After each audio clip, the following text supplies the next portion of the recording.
I couldn't breathe and I had to get an inhaler on my last trip to Rwanda. Hi everyone, welcome back to my Rwanda trip series. So today I'll be sharing 4 culture shocks, and number 4 is about why I could not breathe and I had to get an inhaler. So the first culture shock I have is the no spices. They really do not like spices. I heard that a lot of Eastern African countries do not like spices, and as a Yoruba girl with an elevated tongue for pepper and spices, like, this was very crazy.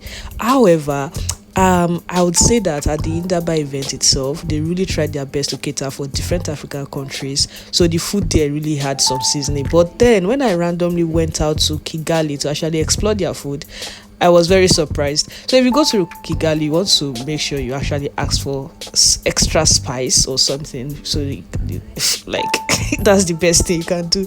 So the number 2 culture shock I got was that, you know how everyone says Rwanda is the cleanest country or one of the cleanest country in Africa? Well, I also found out that they have a very big fine for anyone that litters, because I went to their market and I was so surprised by how organized and clean it is. So it's good to know that there's actually like a big structure behind that.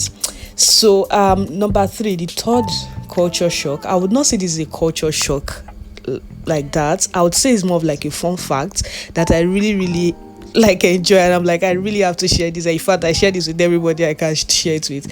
So Rwanda doesn't have states like we do in Nigeria. You know how we have 36 states and a lot of local governments. They don't do states, they have 5 provinces, and then they have 30 districts. Their districts are run by mayors and their provinces by governors.